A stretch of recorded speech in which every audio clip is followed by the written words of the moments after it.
हमने कल लास्ट में सेल्स देखा था। सेल्स की चेकिंग हमने पढ़ ली थी। अब इनकम साइड में एक और आइटम होता है हमारे पास, अदर इनकम। ठीक है। अदर इनकम में हमारे पास तीन तरह की इनकम हम कवर कर रहे हैं। एक है इंटरेस्ट इनकम, दूसरा है डिविडेंड इनकम और तीसरा गेन गेन और loss on sale of investment. ये तीन तरह की इनकम सिर्फ हम कवर कर रहे हैं। अगर ये हम तीनों पढ़ लें और क्या हो सकती है अदर इनकम। इंटरेस्ट इनकम हम बात करें तो एफडी पर इंटरेस्ट इनकम बुक होगी या सेविंग अकाउंट में जो बैलेंस होगा उस पर इंटरेस्ट आएगा। ठीक है। जनरली हम एंटिटीज की बात कर रहे हैं तो एंटिटीज की क्या होते हैं, करंट अकाउंट होते हैं। तो वहां करंट अकाउंट में ब्याज मिलता नहीं है, इसलिए हम सिर्फ और सिर्फ एफडी पर इंटरेस्ट की बात कर रहे हैं। आवाज अभी भी कम है। एफडी पर हम टाइम बेसिस पर हमारा इंटरेस्ट की इनकम बुक करेंगे। डिविडेंड कब रिकॉग्नाइज करेंगे? अभी हम सबसे पहले तीनों कब कैसे बुक करना है उसकी बात करें। डिविडेंड का क्या होगा? नहीं, जब राइट टू रिसीव हो जाए। तो सामने वाली कंपनी ने अगर कंपनी ने डिविडेंड डिक्लेयर कर दिया है, हमारे पास सिक्योरिटीज है, डिविडेंड अप्रूव हो चुका है, तो क्या हो गया, हमारे पास डिविडेंड को रिसीव करने का राइट आ चुका है। तो dividend to recognise when right to receive is established. कब होगा राइट टू रिसीव एस्टेब्लिश? जब सामने वाली कंपनी डिविडेंड डिक्लेयर कर देगी, अप्रूव कर देगी। ये भी दूसरा लाना पड़ेगा।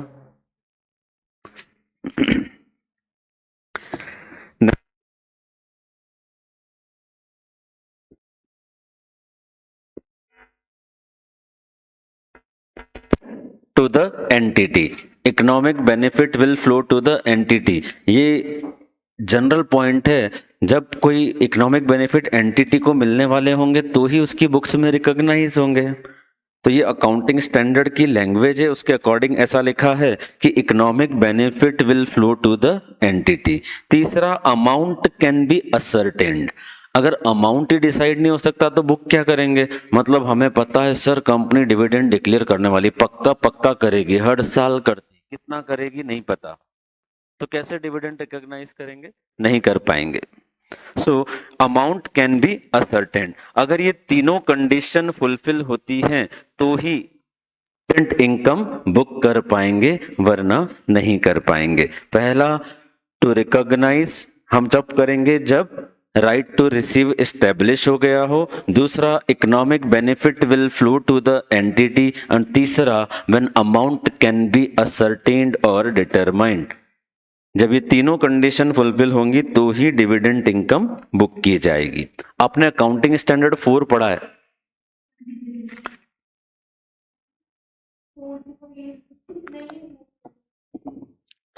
Event occurring after the date of balance sheet. Contingency कहाँ है? एस 29 में है कंटिंजेंसी प्रोविजन।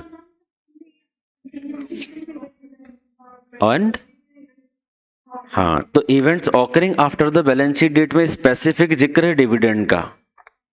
हमने सब्सिक्वेंट इवेंट जब पढ़ा ऐसे 560 तब भी हमने ये बात की। ठीक है। तो क्या अब डिविडेंड हम रिकॉग्नाइज, वो एक्सपेंस वाला है जिसकी हम बात कर रहे थे 560 में, एस 4 में, अगर एक एंटिटी खुद से डिविडेंड डिक्लेयर कर रही है तो फिर उसे हम बुक्स में बुक नहीं करते हैं, क्योंकि वो पोस्ट बैलेंस शीट आइटम हो चुका है, आजकल बैलेंस शीट के बाद आ चुका है, तो उसको सिर्फ डिस्क्लोज करते हैं। यहां पर इनकम बुक करने की बात है, right to dividend receive establish हो गया है तो बुक कर लेंगे। चलिए next, gain loss on sale of investment. क्या हो सकता है कंपनी के पास इन्वेस्टमेंट में? सर म्यूचुअल फंड्स हो सकते हैं, शेयर्स हो सकते हैं। अगर म्यूचुअल फंड, बॉन्ड, शेयर ये सब हैं तो हम क्या करेंगे, उनको रिडीम करेंगे। रिडीम करेंगे तो जो रिडम्पशन प्राइस है और जो बुक वैल्यू है उनका डिफरेंस लॉस या गेन होगा। अभी हम सिर्फ गेन की बात कर रहे हैं, इनकम में है तो सर दोनों का डिफरेंस जो होगा उसको हम बुक कर लेंगे। इन तीनों में चेकिंग कैसे करें? ऑकरेंस, कंप्लीटनेस, मेजरमेंट, तीनों एक साथ बनाएं क्योंकि ज्यादा कुछ पॉइंट अलग से है नहीं। एफडी की बात करें, एफडी कैसे चेक करेंगे? सर पहले कंपनी से एफडी की लिस्ट ले लेंगे, फिर उसका टेन्योर और रेट हमें पता चल जाएगी, तो खुद से कंप्यूट कर लेंगे कि भाई ये एफडी 6 महीना रही, 1 लाख की थी, 6% ब्याज था, तो 1 lakh into 6% divide by 6 into 12, ऐसा हम कैलकुलेट कर लेंगे। 30,000 रुपये ब्याज आना चाहिए, तो ये हमने लिखा इंटरेस्ट के रेस्पेक्ट में। ऑप्टेन लिस्टिंग, इंटरेस्ट का कैलकुलेशन चेक कीजिए, direct confirmation from bank, yes ये अकाउंट बैलेंस वाला आइटम है एफडी, तो एफडीज का आप कंफर्मेशन ले सकते हैं बैंक से। एक वर्ड लिखा है मैंने 26A's, ये अकाउंटिंग स्टैंडर्ड नहीं है क्या? ये 26A's, have you heard this? एक ही वर्ड है ना?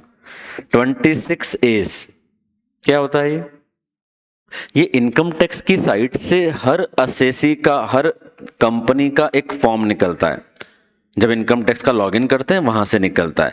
इसके अंदर जिन जिन लोगों ने उसको टीडीएस काटकर इनकम दी है उसकी डिटेल होती है 26A's, ठीक है? तो अगर बैंक हमें एफडी पर इंटरेस्ट दे रहा है तो क्या बैंक इस पर टीडीएस काटेगा? यस सर, बैंक 194A में इसका टीडीएस काटेगा। तो जब बैंक ने हमको 30,000 रुपए दिए, उस पर 10% टीडीएस काटा, 3,000 रुपए, तो 26A's में डिटेल मिलेगी कि हाँ 3,000 रुपए टीडीएस कटा है 30,000 रुपए पे, वहां से क्रॉस वेरीफाई कर सकते हैं। तो 26A's टीडीएस का स्टेटमेंट वहां से हम चेक करेंगे। This is all about interest on FD. Clear है ये? आगे बढ़ते हैं। डिविडेंड इनकम के अंदर क्या चेक करें? सर कैलकुलेशन चेक कर सकते हैं हम नंबर ऑफ शेयर या यूनिट्स के बेसिस पर। सामने वाली कंपनी ने 4 रुपए पर शेयर डिविडेंड डिक्लेयर किया है, तो नंबर ऑफ शेयर से मल्टीप्लाई कर दो। सर उन्होंने 10% शेयर डिविडेंड डिक्लेयर किया है, तो फेस वैल्यू का 10% करो, फिर नंबर ऑफ शेयर से मल्टीप्लाई करो। So we will check this, और सब्सिक्वेंट पीरियड में बैंक में वो पैसा आ जाना चाहिए। ये दो चीजें हम चेक कर सकते हैं फॉर डिविडेंड। प्रॉफिट और लॉस की बात करें ऑन इन्वेस्टमेंट, तो हम कहां से देख सकते हैं? एक होता है डीमेट अकाउंट, ये जानते हैं आप? डीमेट अकाउंट में आजकल म्यूचुअल फंड शेयर सब होते हैं, तो डीमेट अकाउंट से हम एक स्टेटमेंट या रिपोर्ट निकालेंगे जो हमें बताएगी कब सेल हुआ, कितनी वैल्यू में सेल हुआ। ऐसा ही डीमेट से रिपोर्ट भी निकलती है प्रॉफिट एंड लॉस की या गेन और लॉस की, उसको भी हम रेफर कर सकते हैं। So these all points covered in our checking. ये तीनों अदर इनकम वाले पॉइंट हमने कवर कर लिए। डीमेट अकाउंट से चेक कर लेंगे, डन। ये तीनों में से कोई भी 2 4 मार्क्स में पूछे जा सकते हैं, पूछे गए हैं। कोई भी 2 आइटम आपको दे देंगे और उसकी चेकिंग पूछेंगे 4 मार्क्स के अंदर, ठीक है? चलिए डिस्क्लोजर की बात करें, सिंपल पहला पॉइंट शेड्यूल 3 पार्ट 2, बाकी सिर्फ क्लासिफिकेशन देना है। इंटरेस्ट इनकम इतनी सर, डिविडेंड इनकम इतनी सर, नेट गेन लॉस इतना, और अगर कोई नॉन ऑपरेटिंग इनकम है तो वो बता देंगे।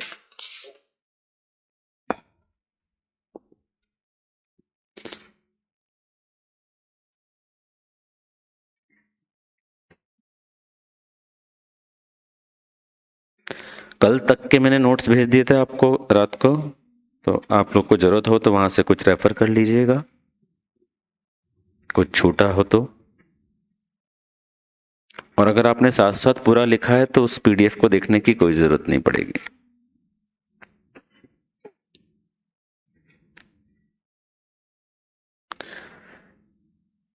चलें आगे। हमने 5 डिस्क्लोजर पढ़े थे कल। कौन कौन से थे 5 डिस्क्लोजर? पहला बेनामी, दूसरा क्रिप्टो, एक सीएसआर, एक रेशो एनालिसिस, और एक और क्या था? एक और क्या था? बेनामी, सीएसआर, क्रिप्टो, रेशो, और क्या था? और क्या था? चलो ये अपनी लिस्ट थी, यहां से वापस देख लेते हैं। हमने 5-6 चीजें लिखी थी। स्ट्रक ऑफ कंपनीज, करेक्ट, एक था स्ट्रक ऑफ कंपनीज। अब इसमें एक और आइटम है जो हम बात करने वाले हैं, दैट इज अनडिस्क्लोज्ड इनकम। कारों में एक पॉइंट था, अगर आप रिकॉल कर पाए, कारों में एक पॉइंट था कि अगर किसी कंपनी के यहाँ during the year income tax का सर्वे असेसमेंट हुआ है जिसमें उन्होंने कुछ अनडिस्क्लोज्ड इनकम सरेंडर या डिस्क्लोज की है, तो हम देखेंगे whether it has been recorded in the books और नॉट। तो ये छठा एडिशनल डिस्क्लोजर यहाँ शेड्यूल 3 में भी डाल दिया, एडिशनल डिस्क्लोजर अनडिस्क्लोज्ड इनकम। ये उसी सीरीज में हमारा छठा नंबर है। इसको मैं 6 दे रहा हूं एडिशनल डिस्क्लोजर में, 5 हमने पढ़ लिए थे, ये उसी सीरीज में छठा पॉइंट है। यानी इनका किसी भी बैलेंस शीट पी&एल के स्पेसिफिक आइटम से लेना देना नहीं है, they are just additional information to be disclose.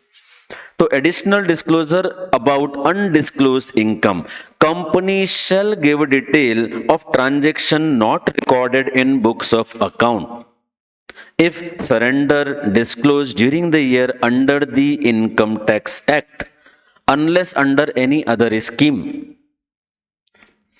कई बार गवर्नमेंट ऐसी बीच बीच में इनकम डिस्क्लोजर की स्कीम निकालती है, तो वो वहां पर क्या हो रहा है, वहां पर कोई सर्वे नहीं हो रहा, वहां पर कोई चीज नहीं हो रही, तो हम बात कर रहे हैं अनलेस एनी स्कीम। अगर कोई और स्कीम में डिस्क्लोज कर रहे हैं तो वो तो रिकॉर्ड हुआ ही होगा। Whether such unrecorded income recorded in books of account, ऐसा आपको डिस्क्लोजर बताना है। तो ये एडिशनल डिस्क्लोजर के 3-4 पॉइंट लिख लीजिए। तो हमने 6 डिस्क्लोजर पढ़े, जो मैंने आपको बोला कि वो 6 डिस्क्लोजर में से कुछ भी छोड़कर नहीं जाना है। ये 6 डिस्क्लोजर हमको हमेशा रेडी रखना है। आगे बढ़ते हैं। अब आज हम 1-2 चीजें जो और कवर करने वाले हैं, हमारा आज ये टारगेट था कंप्लीट करने का, पर 1-2 चीजें बच जाएंगी, that we will take up either on Monday और सम अदर डे। अब 2 इंपॉर्टेंट चीजें हैं जो हम कवर कर रहे हैं, एक है परचेज और एक और हम कवर करने वाले हैं एम्प्लॉय बेनिफिट एक्सपेंसेस।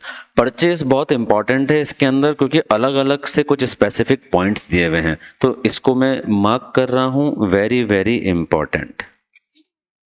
परचेज, पहले कुछ जनरल पॉइंट हैं परचेज की चेकिंग के लिए। जनरल पॉइंट किस तरह के कि सर जैसे हमें क्या करना चाहिए, परचेज की साइकिल, डिसबर्समेंट प्रोसेस, इसका अंडरस्टैंडिंग लेना चाहिए, हमें इंटरनल कंट्रोल का अंडरस्टैंडिंग लेना चाहिए, हमें एंटिटी की प्रोडक्शन, ऑर्गेनाइजेशन, सर्विसेज, प्रोडक्ट कहाँ से प्रोक्योर करते हैं, इंडिया से, बाहर से, इन सब बातों का अंडरस्टैंडिंग लेना चाहिए। तो ऐसा बोल सकता हूं मैं कि सर मैंने पहले आरएपी के कुछ पॉइंट लिखे, isn't it? Obtaining understanding is what? RAP. तो हमने 3 पॉइंट में आरएपी कवर किया। पहला, sir purchase cycle and disbursement process क्या है, उसकी अंडरस्टैंडिंग लीजिए। दूसरा, सर अंडरस्टैंडिंग लीजिए इंटरनल कंट्रोल का। तीसरा, अंडरस्टैंडिंग लीजिए प्रोडक्शन सेंटर कितने हैं, ऑर्गेनाइजेशन कैसा है, प्रोडक्ट और सर्विसेज कौन कौन सी हैं जिसमें वो डील कर रहे हैं, और सोर्स ऑफ प्रोक्यूरमेंट क्या है। ये हमने बात की जनरल अंडरस्टैंडिंग वाले point before we do checking of purchase. पैसे देना, खरीदोगे तो पैसे देना पड़ेंगे, तो कोई प्रोसेस होगा, 5,000 तक के साइन आप करोगे, 10,000 का मैनेजर करेगा, 1 करोड़ का है तो बोर्ड करेगा, ऐसा कुछ प्रोसेस होगा। फिर हमने हर जगह जहां पर एक डिपार्टमेंट या प्रोसेस है पहले टीओसी लगाया। कहां कहां टीओसी लगाया अब तक हमने, सर हमने डेटर में टीओसी की बात की, हमने क्रेडिटर में टीओसी की बात की, हमने सेल्स में टीओसी की बात की, हमने परचेज में टीओसी की बात कर रहे हैं, ऐसा ही पेरोल में भी करेंगे। चलिए, इंटरनल कंट्रोल या टीओसी, टेस्ट ऑफ कंट्रोल, हम क्या क्या करेंगे सर, कंट्रोल पॉइंट्स आइडेंटिफाई करो। कंट्रोल पॉइंट्स मतलब कहां कहां पर रिस्क है जहां पर कंट्रोल होगा। पहला, सेग्रीगेशन ऑफ ड्यूटीज होना चाहिए। सर अप्रूवल फॉर परचेजेस होनी चाहिए, परचेज जितने भी कर रहे हैं उसकी अप्रूवल लगेगी। सर कोर्ट्स इनवाइट किए हैं कि नहीं किए हैं। ऐसा होता है हमें कोई चीज खरीदना है तो 3 जगह भाव पूछते हैं, फिर सबसे कम और अच्छा वाला लेते हैं, तो कोर्ट्स इनवाइट कीजिए। जीआरएन यानी गुड्स रिसीव्ड नोट, तो जब गुड्स रिसीव होगी तो गुड्स रिसीव नोट बनना चाहिए, इंस्पेक्शन ऑफ गुड्स होना चाहिए। कि हमने जो मंगाया ये वही है नहीं है। ये सबसे ज्यादा पाया जाता है अपना ऑनलाइन परचेज में। आजकल हम ऑनलाइन परचेज करते हैं, फिर देखते हैं ये वही कलर है या नहीं है जो मैंने ऑर्डर किया था, राइट। तो इंस्पेक्शन ऑफ गुड्स, तो आइडेंटिफाई कंट्रोल पॉइंट, टीओसी में हमने पहले बोला, टेस्ट ऑफ कंट्रोल में हमने बोला कौन कौन सी जगहों पर हमें इंटरनल कंट्रोल होना चाहिए। सर सेग्रीगेशन ऑफ ड्यूटीज होनी चाहिए, सर परचेस के लिए कोई अप्रूवल होना चाहिए, सर कोर्ट्स इनवाइट करने चाहिए, गुड्स रिसीव्ड नोट बनना चाहिए, और जो गुड्स मिले हैं उनका प्रॉपर इंस्पेक्शन होना चाहिए। ऐसे 5 कंट्रोल एटलीस्ट होने चाहिए। फिर क्या करेंगे, जब हमने ये देख लिया तो हम बोलेंगे टेस्टिंग कर लीजिए एस्टेब्लिश कंट्रोल की, क्या वो इफेक्टिव हैं, क्या वो ऑपरेटिंग हैं। यही होता है अपना टीओसी तो बेटा। तो हमने टेस्टिंग करेंगे उन एस्टेब्लिश कंट्रोल की कि क्या इंटरनल कंट्रोल इफेक्टिव हैं, क्या इंटरनल कंट्रोल ऑपरेटिंग हैं। सैंपल बेसिस पर कुछ डॉक्यूमेंट से सारी चीजें ट्रेस कर लीजिए। सैंपल बेसिस पर देखिए क्या पीओ बना है, क्या गुड्स रिसीव नोट बना है, क्या इंस्पेक्शन ऑफ गुड्स हुआ है तो उसकी रिपोर्ट देखिए, अप्रूवल चेक कीजिए, पेमेंट कैसे हुआ, किसने अप्रूव किया वो चेक कीजिए। ये हो गया मेरा कंट्रोल का टेस्टिंग। अलग से 3 मार्क्स में पूछ सकते हैं ना हमको। पीओ यानी परचेज ऑर्डर, पीओ यानी परचेज ऑर्डर, और जीआरएन यानी गुड्स रिसीव्ड नोट। तो अलग से हमको controls in respect of purchase आप क्या चेक करेंगे, या before doing checking of purchase what are the aspects you want to understand, तो हमने वो भी पढ़ लिया। अब इसके बाद हम आ जाएंगे, हमने आरएपी लगा लिया, हमने टीओसी लगा लिया। अब मैं टीओडी पर आ जाऊं। टीओडी में 2 चीजें शामिल होती है सर, एक तो सब्सटेंटिव प्रोसीजर है मेरे normal TOD test of detail, दूसरा सब्सटेंटिव एनालिटिकल प्रोसीजर। अब उन दोनों की बात करेंगे। चलिए तो अब आएंगे असर्शन वाइज। पहला हमने बोला ऑकरेंस। सेल्स में भी ऐसे ही पॉइंट लिखे थे सर, फिक्टिशियस सेल तो नहीं, एक इनवॉइस डबल तो बुक नहीं हो गया, अप्रूव्ड वेंडर को सेल किए कि नहीं की, गुड्स सच में गया कि नहीं गया, इन्वेंट्री रिकॉर्ड अपडेट हुए कि नहीं हुए, सारे पॉइंट एज इट इज यहां पर भी हमने कैप्चर किए। मैं रीड करता हूं। ऑकरेंस में हम क्या देखते हैं सर, सेल कहीं ओवर स्टेटेड या अंडर स्टेटेड तो नहीं है, जितनी इस पीरियड में हुई उतनी इस पीरियड में रिकॉर्ड हो जानी चाहिए। तो हमने बात की सर फिक्टिशियस वेंडर तो नहीं है, डबल रिकॉर्ड तो नहीं हो गया। चेक करो inward register, whether goods received entry in register होनी चाहिए। सेल्स के केस में बोला था आउटवर्ड रजिस्टर देख लेंगे। क्वालिटी इंस्पेक्शन हुआ है क्या सर, जीआरएन हुई है क्या। सपोज कीजिए आपने एक ड्रेस ऑर्डर किया अमेजोन से, आपने किया था ब्लू कलर या पिंक कलर का, सर वो आया है येलो कलर का, तो ये हम एंट्री करेंगे क्या अपने पास, इसको रिसीव्ड ही नहीं करेंगे, will immediately place a return order. तो हम यहां पर क्या लिख रहे हैं, इसीलिए क्वालिटी इंस्पेक्शन हुआ क्या, क्वालिटी इंस्पेक्शन के बाद गुड्स रिसीव नोट बना क्या, अप्रूवल ऑफ इनवॉइस हुआ क्या, अप्रूवल होगा तभी तो फिर पेमेंट होगा, स्टॉक रजिस्टर अपडेट होना चाहिए। तो हमने ऑकरेंस के अंदर 5-6 पॉइंट ये कवर कर लिए। अब एग्जाम में अलग से क्वेश्चन पूछा गया है, what are the special consideration for checking of purchase.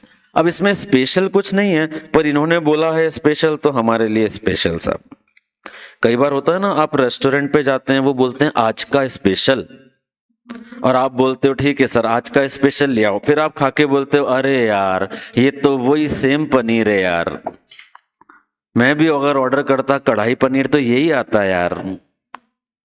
ठीक है, तो ऐसा ही इन्होंने भी कुछ किया।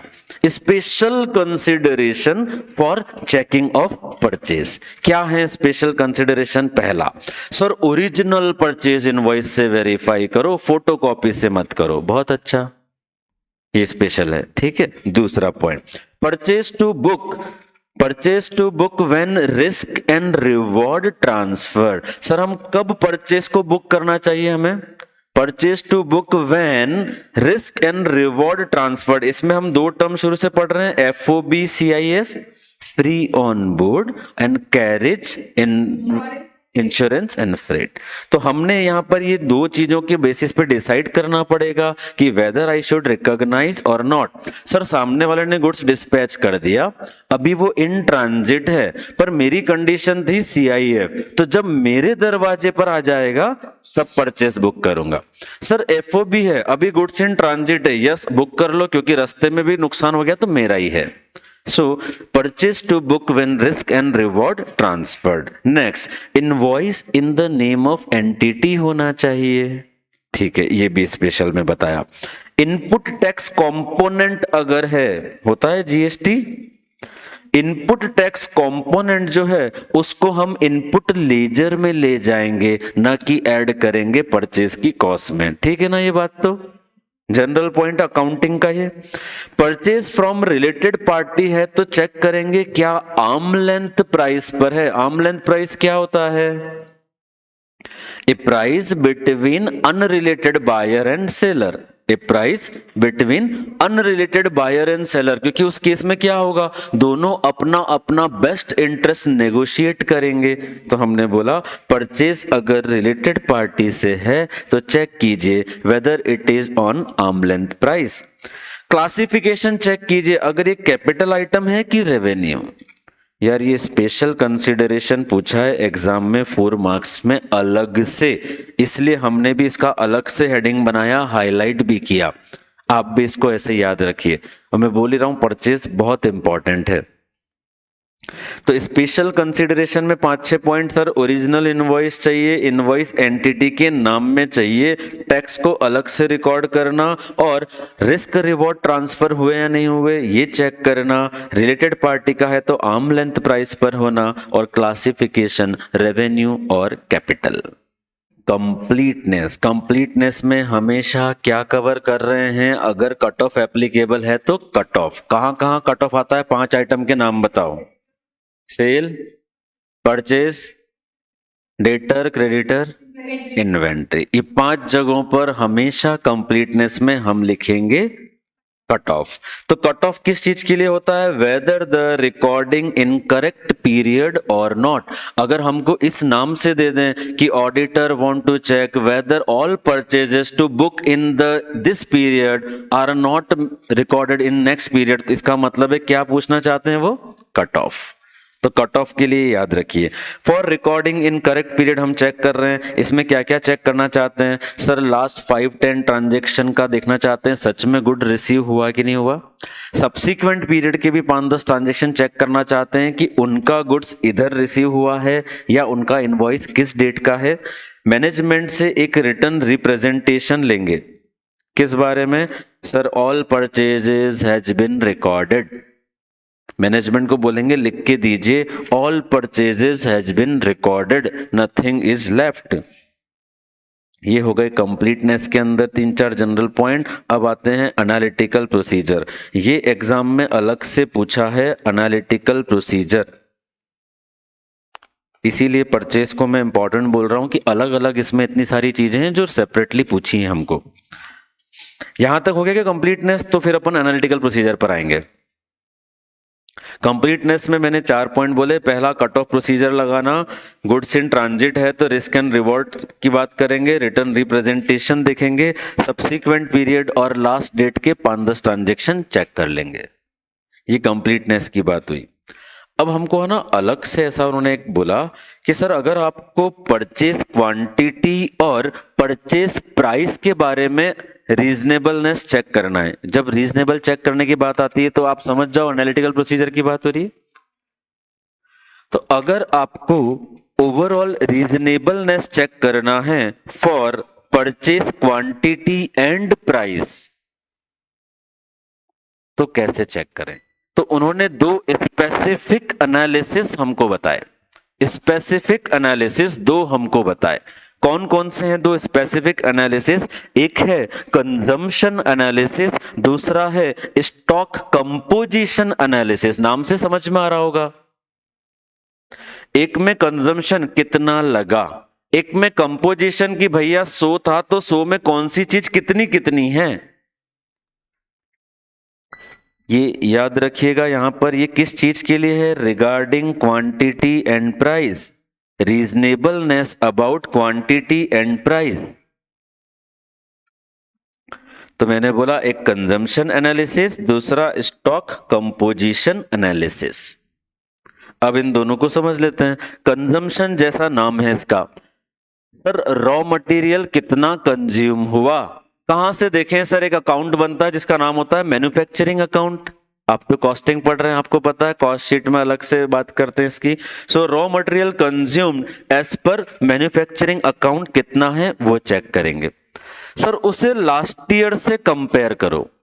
कैसे कंपेयर करेंगे लास्ट ईयर से, सर पिछले साल हमने 100 किलो मिठाई बनाई, सर 100 किलो मिठाई में इतनी शुगर लगी, इतना मावा लगा था। सर इस साल मैंने 150 किलो मिठाई बनाई, तो इतनी शुगर इतना मावा लगा। ये कंपेयर कर सकते हैं ना यार, हाँ कर सकते हैं, ये तो बहुत आसान है। So compare the consumption from previous year, then compare closing stock from previous year. Sir पिछले साल क्लोजिंग स्टॉक कितना था, अभी कितना है। जनरली कोई भी व्यक्ति क्लोजिंग स्टॉक उतना ही रखेगा ना जितना उसके बिजनेस में नीड होती है। तो अगर कोई मिठाई वाला देखेगा कि यार मेरे यहाँ पर रोज की इतने किलो मावे की, इतने किलो मिठाई की खपत है, उसके अकॉर्डिंग ही मावा और शक्कर रखेगा ना, नहीं तो खराब हो जाएगा। पूरे 2 महीने का तो इकट्ठा कर नहीं सकता। तो इसीलिए हम बोल रहे हैं compare closing stock from previous year. और अगर कोई सिग्निफिकेंट वेरिएंस है तो उसको एनालाइज कीजिए, उसके रीजंस मैनेजमेंट से पूछिए। 4 पॉइंट लिखे हमने। कंजम्पशन किसका होता है, सिर्फ रॉ मटेरियल का होगा।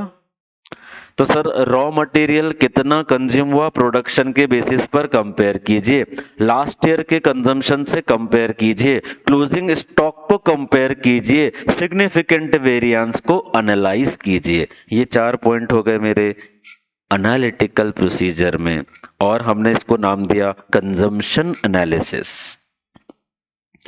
दूसरा आते हैं stock composition analysis. Sir management से रिपोर्ट लीजिए, किस चीज की, about composition of stock. Composition मतलब सर उसमें कितना रॉ मटेरियल है, कितना फिनिश गुड्स है, कितना WIP है, कितना स्पेयर्स है, ये सब डिटेल लीजिए। फिर क्या करें डिटेल लेके, कंपेयर। कंपेयर कीजिए, किससे कंपेयर करना चाहिए, एक तो टोटल स्टॉक का परसेंटेज ऐसा, और एक प्रीवियस ईयर से। सर मेरा टोटल स्टॉक में जनरली सर 50% रॉ मटेरियल होता है, सर 30% WIP होता है, सर 20% मोटा मोटी फिनिश गुड्स होता है। ऐसा मेरा जनरली पिछले साल था। क्या इस बार ये सिग्निफिकेंटली वेरी हो गया है क्या, चेक कीजिए। तो हमने बोला compare percentage of them to total stock. किसका परसेंटेज लिया मैंने, टोटल स्टॉक का, और उससे कहां से कंपेयर कर लिया, प्रीवियस ईयर से। सिग्निफिकेंट वेरिएंस मिला तो रीजन बताओ क्यों हुआ है। ये दोनों एग्जाम में सेपरेटली पूछे हुए हैं। What are the analytical procedures to perform about the overall reasonableness for quantity and price for purchase. तो ये दोनों लिखने पड़ेंगे, ये दोनों लिखने पड़ेंगे। एक और एनालिटिकल प्रोसीजर इन जनरल जो हम कंप्लीटनेस चेक करने के लिए या as a part of substantive procedure करेंगे, वो होगा रेशो एनालिसिस। कौन कौन से रेशो हो सकते हैं बेटा परचेज से रिलेटेड, क्रेडिटर टर्नओवर रेशो हो सकता है एक, तो क्रेडिटर टर्नओवर रेशो, और क्लोजिंग स्टॉक भी परचेज से लिंक है, इन्वेंट्री टर्नओवर रेशो ये भी हो सकता है। यस, ये देख लीजिए। Ratio analysis, creditor turnover ratio, stock turnover ratio, compare total from previous year, और क्वांटिटी का रिकंसिलेशन, ओपनिंग कितना है, परचेज कितनी हुई ड्यूरिंग द ईयर, और कंजम्पशन कितना हुआ ड्यूरिंग द ईयर। ये आप कंपेयर कर सकते हैं प्रीवियस ईयर से।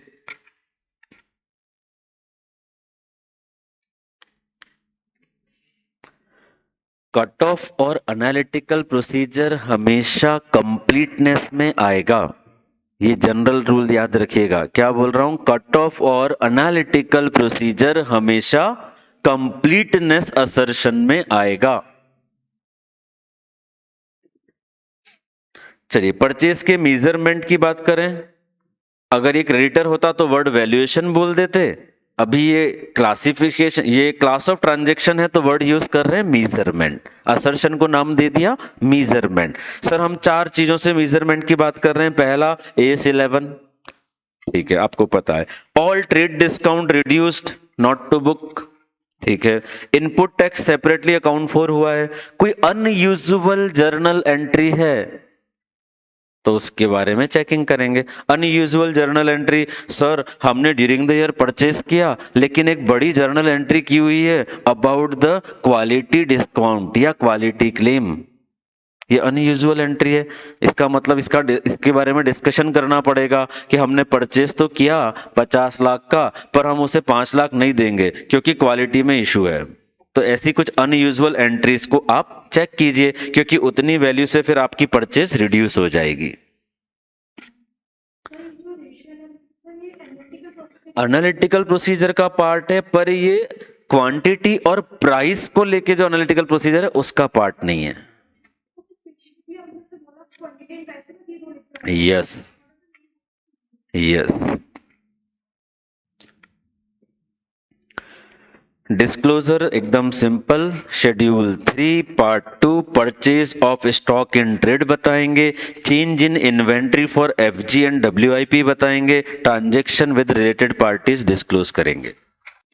Time is the resource in constraint, बड़ा प्रॉब्लम है, करते हैं। कल अपनी क्लास 9 से 12, 11:30, ठीक है। आधा घंटे का और क्वेश्चन मांगते हैं सर से अपन।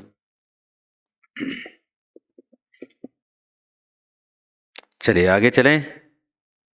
हो गया परचेस पूरा। परचेस में मैंने बोला दो चीजें अलग से इंपॉर्टेंट याद रखिएगा, एक तो स्पेशल कंसिडरेशन और analytical procedure for price and quantity, ये दो चीजें अलग से आप याद रखिएगा।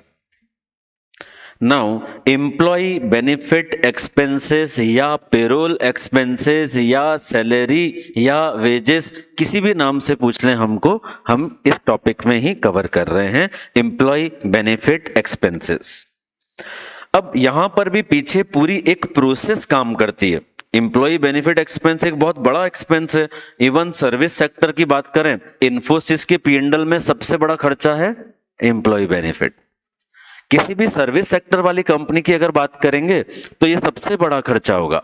मैन्युफैक्चरिंग कंपनी की बात करेंगे तो सबसे बड़ा खर्चा होगा कॉस्ट ऑफ गुड्स सोल्ड, पर अगर सर्विस सेक्टर की बात करेंगे तो सबसे बड़ा खर्चा होगा एम्प्लॉय बेनिफिट। इवन मैन्युफैक्चरिंग में भी दूसरा शायद सबसे बड़ा खर्चा यही होगा। तो this is one of the biggest expenditure, और यहां पर बहुत सारी चीजें लगती है। तो हमने क्या बोला, सर इधर तो हम पहले है ना टेस्ट ऑफ कंट्रोल करेंगे। टेस्ट ऑफ कंट्रोल में क्या करेंगे, obtain understanding of hiring and appraisal process. Hiring का क्या प्रोसेस है, और साल में ड्यूरिंग द ईयर होता है ना 5% सैलरी बढ़ी, 10% बढ़ी, तो उसको क्या बोलते हैं हम, अप्रेजल प्रोसेस। उसका क्या प्रोसेस है। दूसरा हमने लिखा test control on employee benefit expenses. अब क्या क्या कंट्रोल हमें टेस्ट करना चाहिए, जैसे हमने परचेज में लिखा था ना अभी 5 पॉइंट होने चाहिए, ऐसे यहां पर भी लिखा। सर पेमेंट पर होना चाहिए कंट्रोल, रिकॉर्डिंग ऑफ अटेंडेंस पर कंट्रोल होना चाहिए, एम्प्लॉय मास्टर पर कंट्रोल होना चाहिए, अप्रूवल्स होने चाहिए, कंप्यूटेशन कैलकुलेशन जो सैलरी की कर रहे हैं वहां पर कुछ कंट्रोल होने चाहिए। तो इन सारी चीजों पर कंट्रोल टेस्ट करना चाहिए हमको। कौन कौन सी चीजें बोली, सर पेमेंट, यानी सैलरी का जब पेमेंट होगा तो कोई उसे अप्रूव करेगा, कोई उसे बैंक को इंस्ट्रक्शन अप्रूव करेगा तभी बैंक पे करेगा। रिकॉर्डिंग ऑफ अटेंडेंस, आपने देखा बाहर हमने थंब वाली मशीन लगा रखी है, ये हमारा कंट्रोल। एम्प्लॉय मास्टर, सर ऐसा तो नहीं कुछ लोग छोड़कर चले गए आज भी उनका नाम एम्प्लॉय मास्टर में आ रहा है, तो एम्प्लॉय मास्टर का कंट्रोल चेक करेंगे। अप्रूवल्स, सर कोई भी सैलरी की शीट जो बनेगी उसको कोई अप्रूव करेगा तो अप्रूवल्स होने चाहिए। कंप्यूटेशन, बहुत सारी चीजें डिडक्ट होती हैं सैलरी की जब हम पेमेंट करेंगे तो सर उसका एम्प्लॉय का पीएफ का शेयर डिडक्ट होगा। सर उसने ड्यूरिंग द ईयर एक एडवांस लिया था जिसके अंदर से हर महीने 2,000 रुपए काटने हैं, वो डिडक्ट होगा। सर ड्यूरिंग द ईयर वो 10 दिन छुट्टी पे था, अच्छा उसका पैसा डिडक्ट होगा। सो देर आर मेनी डिडक्शन और एडिशन, हम उस कंप्यूटेशन को चेक करेंगे। सो टेस्ट ऑफ कंट्रोल में बात कर रहे हैं इन सब चीजों पर इंटरनल कंट्रोल की। देन सब टेस्ट करेंगे सैंपल बेसिस पर इनको, क्या? Appointment letter, attendance record, salary paid, employee master, HR policies complied. ये हमने क्या किया? अभी सिर्फ टीओसी किया है जी। मतलब वो ओवरऑल है ये उसका नहीं, ये कंट्रोल इन चीजों पर होंगे। उन कंट्रोल्स को टेस्ट करने के लिए मैं सैंपल लेकर ये 6 चीजें चेक करूंगा, ठीक है?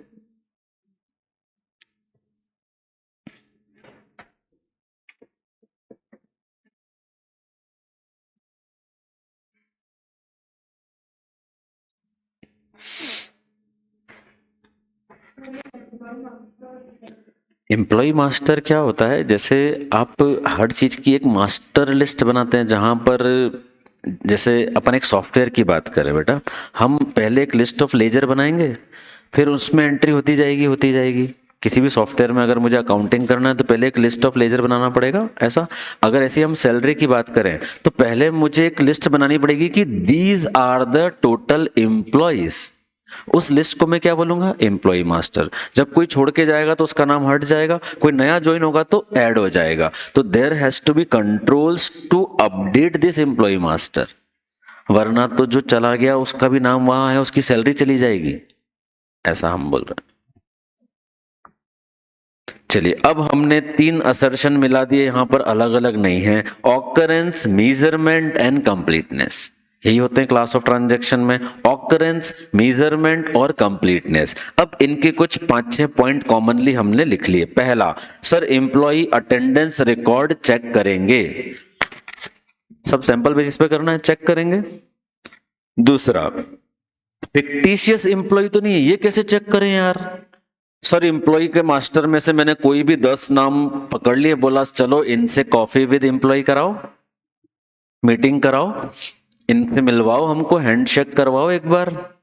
तो हम ऐसा कुछ सैंपल बेसिस पर कुछ एम्प्लॉय से मिल सकते हैं। साथ ही साथ हम एक फाइल मेंटेन होती है एचआर में, जिसमें उस एम्प्लॉय के पूरे रिकॉर्ड होते हैं। हम बोलेंगे इन 10 एम्प्लॉय की फाइल लेके आओ, अगर ये वास्तविक व्यक्ति है तो उसका पैन कार्ड वहां होगा, उसका फोटो वहां होगा, उसका साइन किया हुआ अपॉइंटमेंट लेटर होगा, उसका एड्रेस होगा, उसका बैंक अकाउंट का डिटेल होगा, ये सब चीजें होंगी। ये सब चीजें हैं तो उस व्यक्ति की जेन्युइननेस और एग्जिस्टेंस प्रूव करती हैं। तो हमने 2 चीजें चेक करी, कहीं फिक्टिशियस एम्प्लॉय तो नहीं है, पहले हमने उनसे मिलने का सैंपल बेसिस पे डिसाइड किया। दूसरा, एम्प्लॉय मास्टर डेटा की जो फाइल होती है, एम्प्लॉय मास्टर डेटा की जो एक फाइल होती है, अब हम वो चेक कर लेंगे for records of employee. Next, reconcile कीजिए एम्प्लॉय। ये क्या हुआ यार? ये तो ऐसा तो हमने सर बैलेंसेस में पढ़ा था, डेटर में ओपनिंग, एडिशन, डिलीशन।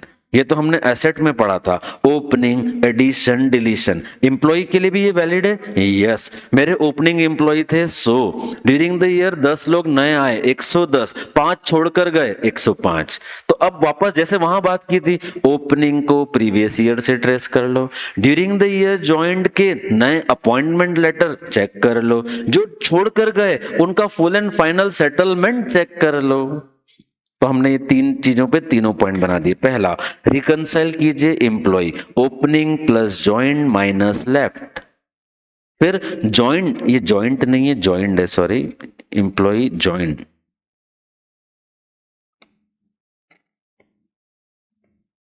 ज्वाइंट।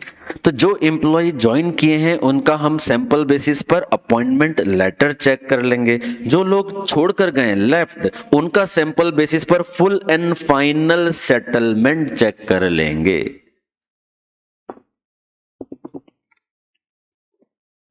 ये मैंने बात करी यार ऑकरेंस मेजरमेंट और कंप्लीटनेस की। एक हम और चीज कंप्यूटेशन की इसमें अगर देखें, जो 12 मंथ की एक सैलरी शीट बनती है, हर मंथ की एक सैलरी शीट बनेगी, उस सैलरी शीट को बैंक में भी दिया जाता है, अपने रिकॉर्ड में उससे एंट्री भी की जाती है। तो ये जो 12 मंथ की सैलरी शीट है, इसको हम कंपेयर कर सकते हैं ना एनालिटिकल प्रोसीजर। जैसे किसी भी कंपनी में 12 महीने की सैलरी एकदम डिफरेंट तो नहीं हो सकती।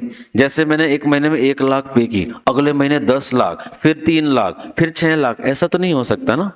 ऐसा हो सकता है कि इस महीने 10 लाख, अगले महीने 10-20 या 9-50, क्योंकि सर कुछ लोग छोड़कर गए या कुछ लोगों ने बहुत सारी छुट्टी ली, ऐसा हो सकता है। यस, तो हमारा जो सैलरी का ये शीट है 12 मंथ की, उससे कंपेयर कीजिए, उसकी रीजनेबलनेस चेक कीजिए, cost versus number of employ, average salary, इन सब बेसिस पर आप चेक कर सकते हैं। तो ये जो पॉइंट मैंने बनाया, ये क्या है मेरा एनालिटिकल प्रोसीजर, करेक्ट है। कंपेयर करना, रीजनेबलनेस चेक करना इज ऑलवेज एनालिटिकल प्रोसीजर। फिर सैलरी के अंदर कुछ चीजें होती है, स्टैट्यूटरी ड्यूज, पीएफ का पैसा कटेगा 12%, ईएसआई का पैसा कटेगा, अगर उसकी सैलरी टैक्सेबल है तो टीडीएस कटेगा। ये स्टैट्यूटरी ड्यूज का कैलकुलेशन आप चेक कर सकते हैं। कैसे सर, अगर किसी व्यक्ति का मैंने ड्यूरिंग द ईयर 1000 रुपए काटा है पीएफ के लिए, कितने से डिवाइड करूं कि उसकी बेसिक सैलरी आ जाए? 12%। 12% काटते हैं तो 1000 रुपए डिवाइड बाई 0.12 करूंगा तो उसकी बेसिक सैलरी आ जाएगी, तो क्रॉस चेक हो जाएगा। तो अगर ड्यूरिंग द ईयर मैंने पीएफ का, किसी मंथ में पीएफ का चालान भरा है 1 लाख रुपए का, तो मैं 1 लाख डिवाइड बाई 0.12 करूंगा, बोलूंगा सर इस महीने की बेसिक सैलरी दिखाओ, 12 लाख होनी चाहिए। अगर ये 12 नहीं है तो गलत है, करेक्ट है बात। तो ये हमने देखा, स्टैट्यूटरी ड्यूज का कैलकुलेशन चेक कीजिए, टीडीएस जो डिडक्ट हुआ था उसका चालान से पेमेंट चेक कीजिए, प्रोविजन अगर कुछ बनाया है सैलरी का, प्रोविजन बनाना पड़ेगा क्या सैलरी का? जैसे मार्च की सैलरी हम 2 अप्रैल को पे करने वाले हैं, तो मार्च में प्रोविजन बनेगा फिर। तो if salary is paid in subsequent month, तो आपको उसका प्रोविजन बनाना पड़ेगा। एनालिटिकल प्रोसीजर में ओवरऑल रीजनेबलनेस, प्रोडक्शन पर एम्प्लॉय, इंडस्ट्री ट्रेंड या एवरेज सैलरी भी देखी जा सकती है।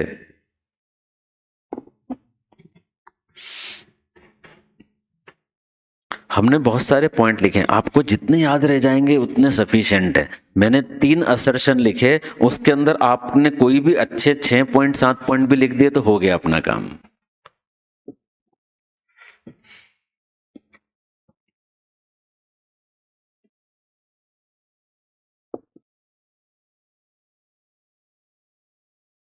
डन। डिस्क्लोजर सिंपल है यार, शेड्यूल 3 पार्ट 2, ठीक है। शेड्यूल 3 पार्ट 2 सेपरेट हेडिंग बनाएंगे जिसका नाम होगा एम्प्लॉय बेनिफिट एक्सपेंसेस। उसमें क्या क्या क्लासिफिकेशन कर देंगे, सैलरी और वेजेस कितनी है, पीएफ ईएसआई का पोर्शन कितना है, ईसॉप कुछ दिया है तो कितना है, वो भी मेरे लिए तो एम्प्लॉय बेनिफिट कॉस्ट ही है। ईसॉप समझते हो आप, एम्प्लॉय स्टॉक ऑप्शन, ठीक है। स्टाफ वेलफेयर एक्सपेंसेस, साल भर जो चाय नाश्ता गिफ्ट एम्प्लॉय का है वो भी यहां पर ऐड हो जाएगा। तो ये हमने डिस्क्लोजर में डाल दिया।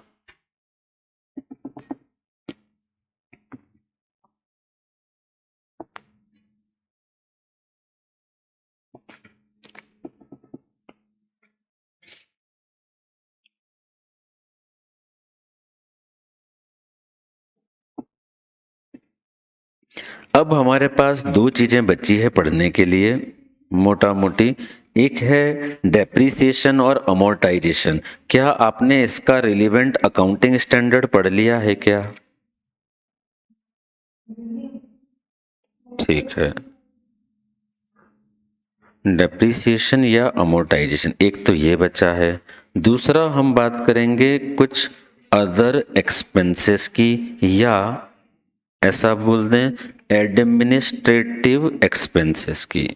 एडमिनिस्ट्रेटिव एक्सपेंसेस में क्या क्या हो सकता है सर? रेंट हो सकता है, इलेक्ट्रिसिटी हो सकता है, और सैलरी तो हमने अलग से पढ़ ही लिया अभी। अदर देन सैलरी और क्या क्या हो सकता है? What else? फ्यूल वगैरह के, चलिए ये भी लिख दिया, फ्यूल एक्सपेंस। ऐसे जितने भी खर्चे होंगे इनमें क्या चेक करोगे? Tell me what you will check in rent, बताओ। अच्छा, अपन ने इंटरेस्ट एक्सपेंस भी तो नहीं पढ़ा होगा कि पढ़ा? हमने तो इनकम पढ़ा है, इंटरेस्ट एक्सपेंस भी लिख देते हैं यहाँ पे, ठीक है। रेंट में क्या चेक करोगे? Tell me. अरे रेंट के लिए what is the best thing, सबसे अटमोस्ट चीज क्या चेक करनी चाहिए रेंट के केस में आपको? हाँ जी, और उसका एग्रीमेंट, यही चाहिए था मुझे सबसे मेन और पहला पॉइंट, रेंट एग्रीमेंट। अरे यार ऐसा सोचो ना, कहां से पता चलेगा कितना रेंट है यार? Who will decide? तो रेंट एग्रीमेंट चेक करेंगे। रेंट एग्रीमेंट में क्या चीजें देखनी चाहिए सर? हम देखेंगे रेंट पर मंथ कितना है, क्या कोई डिपॉजिट है, क्या कोई एडवांस रेंट है क्या, और सर रेंट एग्रीमेंट वैलिड है कि नहीं है, क्या ड्यूरिंग द ईयर रेंट का कोई इंक्रीज होने का क्लॉज है क्या। ये हो गई मेरी रेंट की चेकिंग, इतनी करनी थी मेरे हिसाब से तो। और क्या बोल सकते हैं रेंट एग्रीमेंट में? एक और चीज, in the name of entity होना चाहिए। In the name of entity होना चाहिए। क्या लिखा ना हमने, लिखा ना हमने? हाँ, हमने वैलिड में लिखा, ये आ गया। बाकी तो आप कोई भी खर्चा पूरे 12 महीने का ही बुक करोगे अगर आप अवेल कर रहे हो तो हमने वैलिड लिखा, इसका मतलब अगर 11 महीने का है तो आप रिन्यू करोगे ड्यूरिंग द ईयर, तो वो वैलिड में आ गया ना। देन इलेक्ट्रिसिटी में क्या चेक करोगे?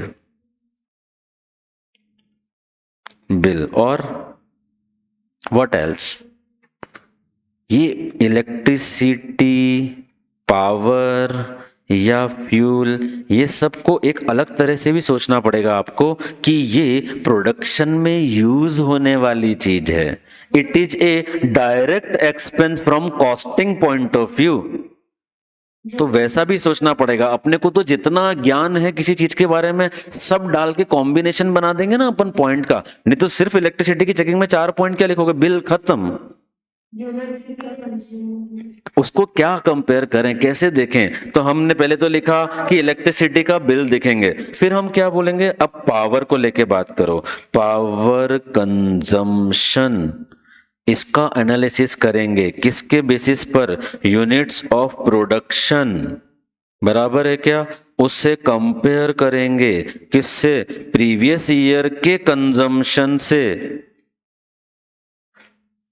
अरे ऐसे तो पॉइंट बनाने पड़ेंगे आपको।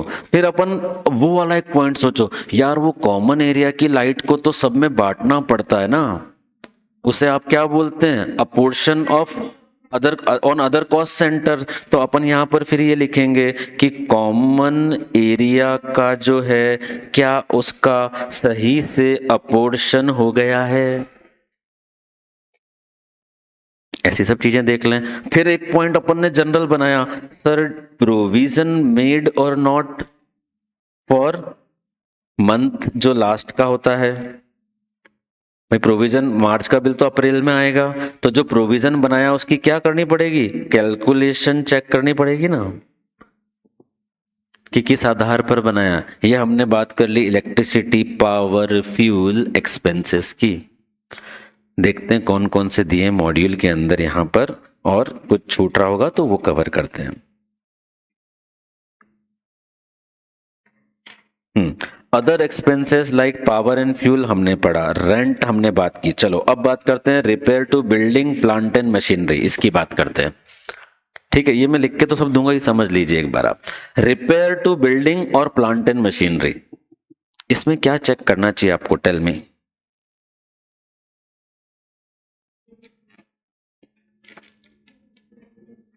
पहले तो ये समझ लीजिए कि रिपेयर अगर प्लांट एंड मशीनरी की है तो अलग हेड है, रिपेयर बिल्डिंग की है तो अलग हेड है।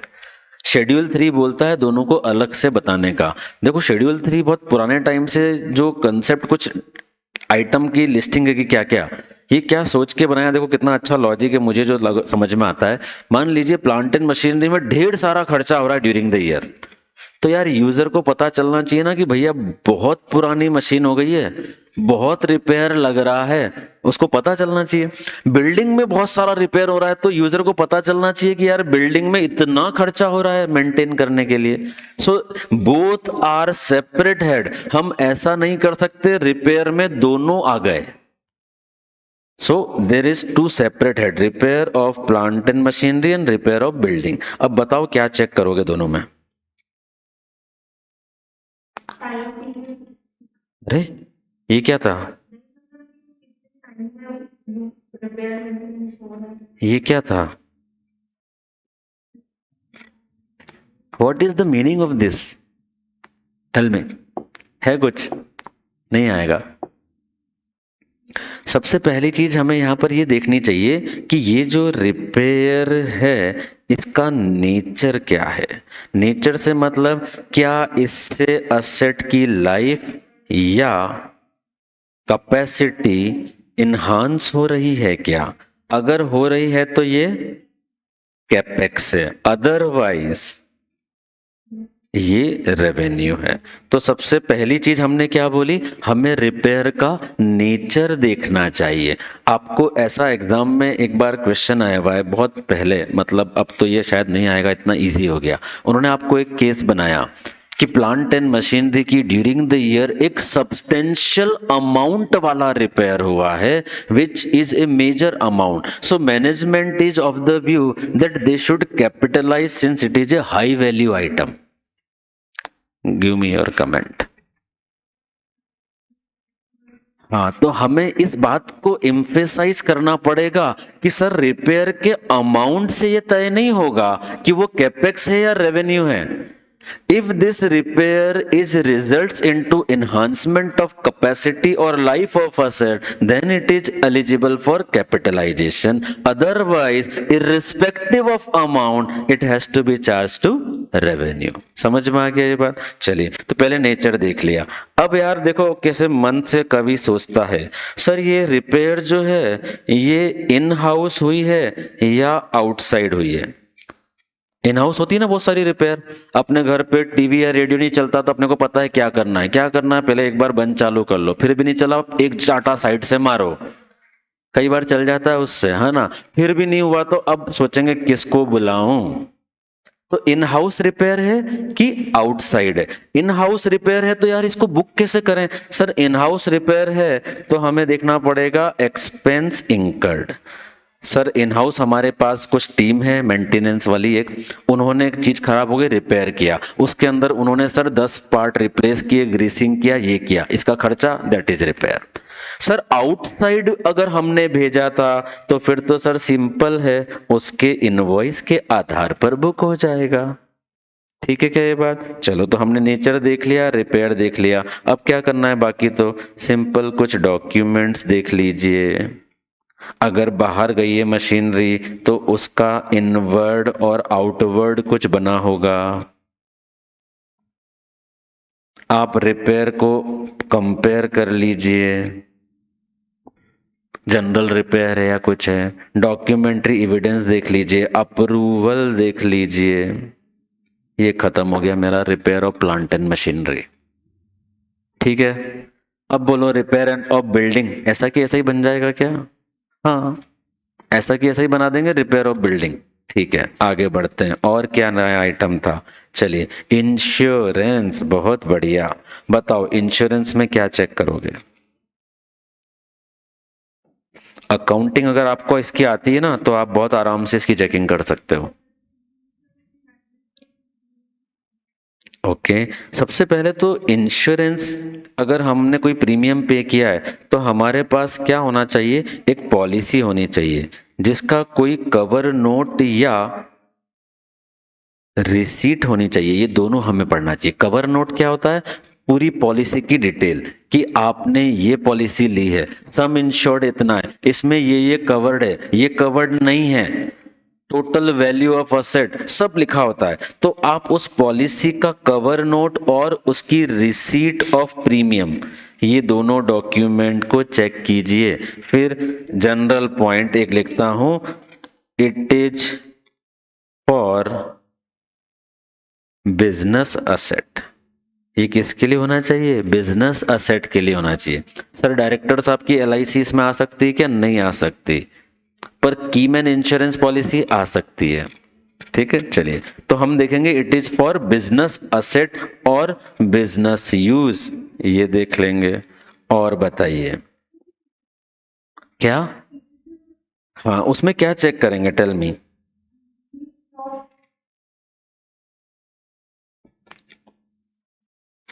पीरियड ऑफ इंश्योरेंस से हम ये देखना चाहते हैं कितना प्रीपेड है, कितना फॉर द ईयर है। देखो ये पॉइंट कैसे हुआ, हमने सितंबर में या अभी दिसंबर में प्रीमियम पे किया। जनरली एक बार में 12 महीने का ही होता है पे, तो अभी तो सिर्फ 3 महीने का इस साल में होगा, 9 महीने का चला जाएगा प्रीपेड एक्सपेंसेस में। तो हम पीरियड ऑफ इंश्योरेंस से देखेंगे प्रीपेड कितना है, फॉर द ईयर कितना है। और कोई पॉइंट? सर पेमेंट चेक करो ना बैंक से, जनरल पॉइंट, बैंक से पेमेंट चेक करो, अप्रूवल चेक करो, और बोलो बोलो, ये सब पॉइंट देख सकते हैं इंश्योरेंस के अंदर।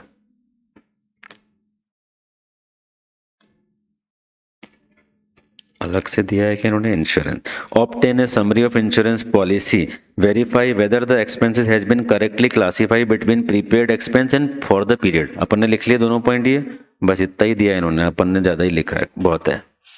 डन, चलिए नेक्स्ट। हर चीज जो कंपनी करती है उसका अप्रूवल लगता है, तो मैं इंश्योरेंस कौन सी कंपनी से ले रहा हूँ, कितने अमाउंट का ले रहा हूँ, कितना प्रीमियम है, कोई तो अप्रूव करेगा इसको कि हाँ ले लो, कि नहीं करेगा? अप्रूवल देखो तो फिर आप।